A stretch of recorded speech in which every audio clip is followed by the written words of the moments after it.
the movie you've all been waiting for. A billionaire that makes his own gadgets, that fights a true American hero that wears red, white, and blue that everyone has known for a long time. That's right, Civil War. Wait a minute.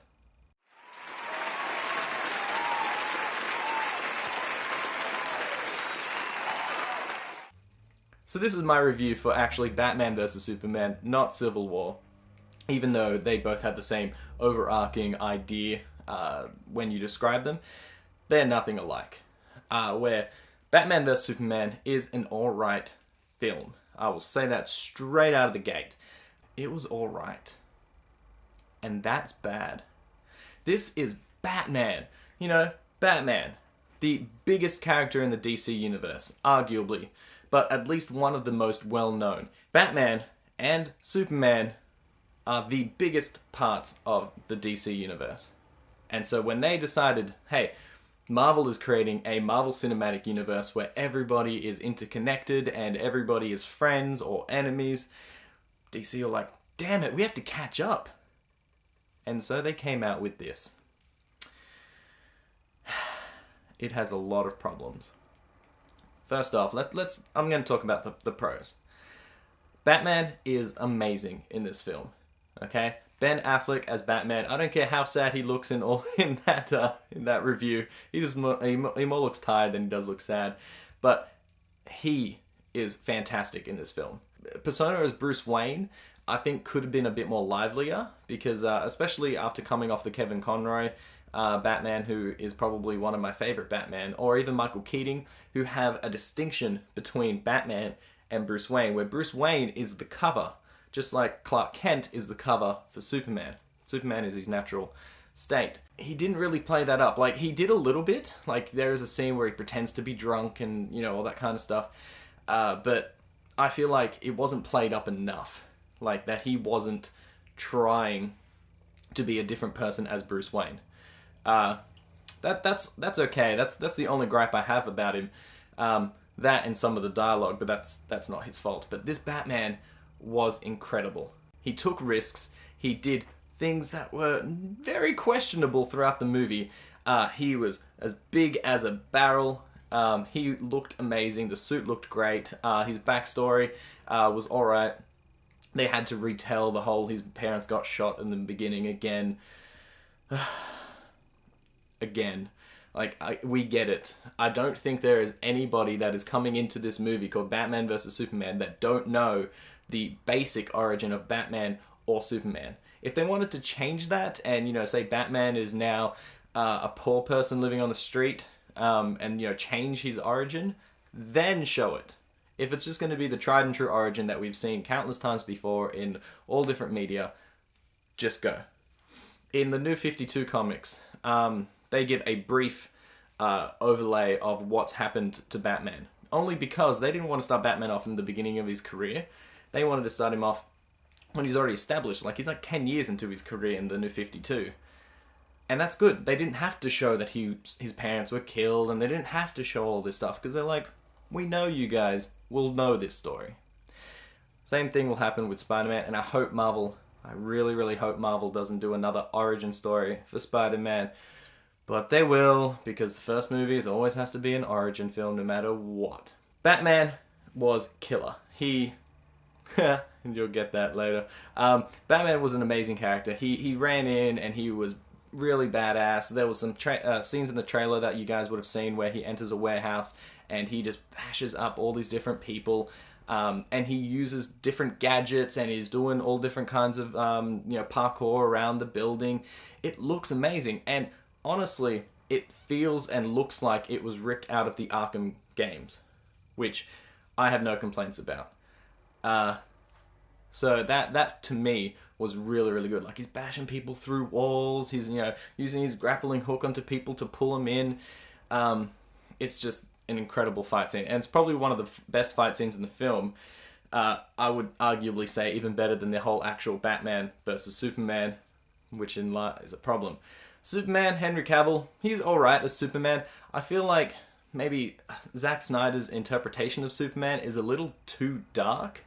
Like, there's no There's no joy about any one of these people, or any one of these powers, or any one of these situations. There's no joy. When you watch Marvel films, it's full of joy. It sucks because you're going to have to compare Marvel and DC. You know, they're two peas in a pod. You're going to have to compare them. But it's just not fun. A lot of the film is dark and brooding and depressing, and that is okay for a lot of the film. But I feel like Superman himself is a little bit too sad, a little bit too... how to put it? This is not a Man of Steel. Yeah, Superman is just not as strong of a character as I would like him to be. He does some very questionable things, and he does a lot of silly things as well.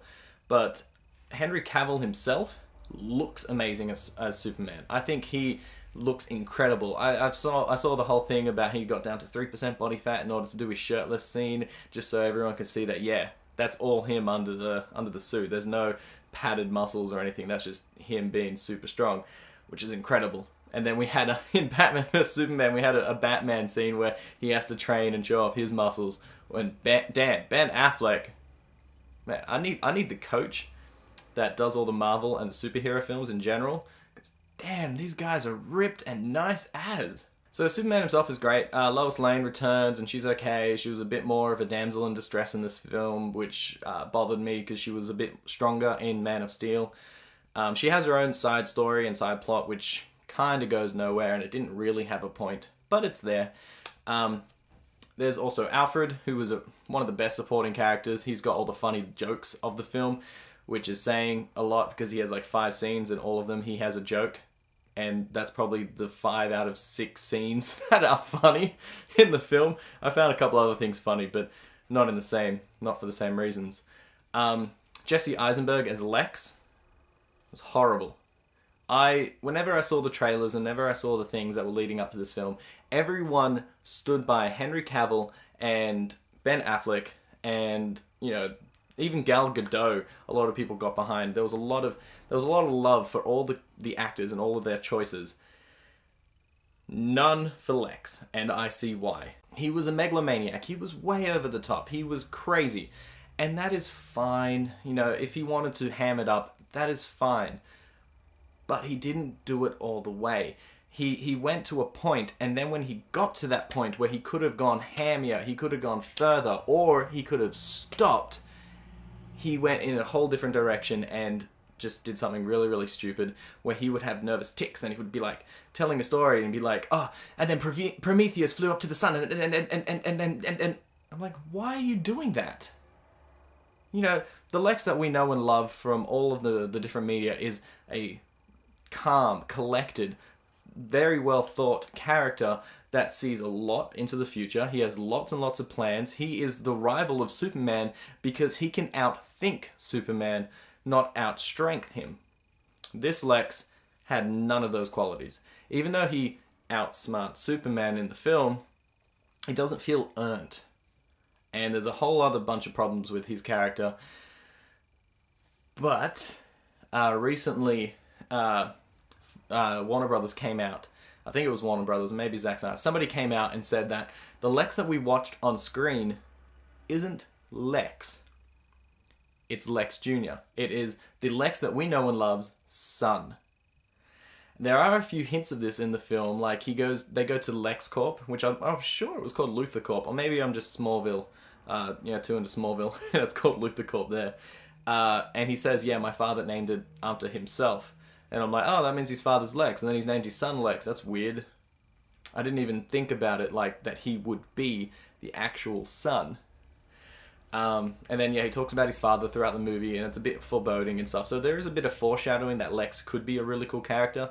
And since they announced that Lex Jr. is played by Jesse Eisenberg, there's this Bryan Cranston thing going on again about bringing Bryan Cranston in to be Lex, which would be amazing. But that made me wonder, if Jesse Eisenberg had been the most brilliant Lex that we had ever seen, would Warner Brothers have come out and said, no, he's Lex Jr.? Or would they have ran with it and said, yes, he's Lex and his father is also Alexander? that he's not the real Lex. Something to think about. The other main characters, the other supporting characters, like I said, Gal Gadot is Wonder Woman. She was alright. She's in like 5 scenes, and all of the scenes that she's in, she doesn't do anything bad. She's a bit of eye candy, and she does her heroics when she's Wonder Woman towards the end of the film. And she was great. I'm looking forward to seeing a Wonder Woman film. The only thing I didn't like about her was, she's got the femme fatale kind of look when she was in her Diana Prince, her normal outfit. But when she was Wonder Woman, she didn't feel too intimidating. I know a lot of the cartoons and a lot of the comics and stuff make her intimidating. Like there's one thing somebody told me, that she is one of the only people that could stare down Batman. That's how intimidating she is, because she just has this force, this persona around her. None of that was in the film, but that isn't a bad thing per se. I'm going to wait until the actual Wonder Woman movie to make full judgments about it. But she was good. She was good for this film. That's all of the main supporting characters as well. Now here's some of the problems. The film is 2.5 hours long or so. I don't really remember. And even with such a long running time, they rush through things a lot. They put a lot of different stories and a lot of different threads out there, some of which don't get resolved in this film, sequel bait, some of which go nowhere in this film, but you will never probably see it again, and some of them are alright. The reason why Batman fights Superman, which we saw in the trailers, because Man of Steel destroyed so much of Metropolis, and Wayne Corp is in Metropolis, which I found a little weird, but okay, whatever. So Batman's like, man, he's a superpowered god. If there is a 1% chance that this guy could go evil, we need a contingency. And that has Batman written all over it. In the comics, he has contingencies for nearly every single character in the DC universe, just in case. He even has contingencies for himself. If he was to ever go rogue, he has a contingency to put so other people can stop him. So the first half of this film, the first hour or so, is really, really good because it's got fairly good pacing. There's a sort of a mystery for Batman to solve to show off a little bit of his detective work. They're setting up all the characters. Everything that you've seen in the trailer, even though there's only been like 4 or 5 trailers, so it only totals to be like 10-15 minutes worth of movie, shows you nearly every major scene of the film. That's a problem, DC. There was no mystery. Aside from the actual ending itself and the actual fight with Superman and Batman, there was no mystery. There was nothing to look forward to. Bad move, DC. Unlike the Civil War trailers that have had 3 official big trailers, and they've only ever shown Captain America and Iron Man, duking it out. There's other bad guys. There's other stories in that film. So it's going to be amazing when it comes out and we actually get to see everything. But I digress again. The film has a lot of plot holes and a lot of plots that don't go anywhere. And overall, like I said, it could have been done better. It looks fantastic. The cinematography in this film is just amazing. But the story needed a lot of work. And Doomsday, sorry, there was another character. Doomsday needed work. He looked like an orc fused with a Ninja Turtle from the Super Michael Bay films, and he looked stupid, and he didn't have any of the same Kryptonian heritage or backstory and stuff. And I'm like, okay, if they wanted to introduce him and give him a new backstory, I'm usually okay with that if it's interesting. But here's a fun fact. In Superman, in the movies, the 2 main bad guys that everybody knows Superman fights is Lex Luthor and Zod. That's it. You watch all the Superman films, who does he fight? Lex Luthor? Zod? Lex Luthor again? Lex, Zod, Lex, Zod. Hell, even in Smallville, Lex is throughout like 7 out of 10 seasons, and Zod is talked about in like 4 of the seasons out of 10. So, and he's like a main character in 1 of the seasons? Was it 1 or 2? He's definitely a main character in 1, and he returns again in another season. But yeah, that's Zod. And Lex is the only 2 major bad guys that Superman's allowed to fight. So what happens when they wanted to show a new bad guy? Well, that'll get into spoilers. But Zod and Lex are in this film. Nah, screw it. Spoilers. Zod is Doomsday. Most people figured that out. that Lex cuts his hand open, puts some blood over Zod, puts him in a machine that turns him into Doomsday, and I'm like, so Doomsday is now just Lex Zod. Zod-X. Yeah, Zod-X. Not Doomsday. This is not real Doomsday. Anyways, so overall, I would give the film a 5, maybe a 5.5 out of 10 because it's average, maybe slightly above average because of the really good cinematography and the really good, some of the really good action scenes. But that's it. That's all I can say for now without going into spoilers. So I'm going to end this video here, and you can join me into the next one where I go into the spoiler discussion, and I'll tell you a little bit more of what I think because it's so hard. I have to be so reserved and not tell you guys the entire thought process in my brain. But anyways, don't forget to like and subscribe, and I'll see you guys in the spoiler discussion. Bye.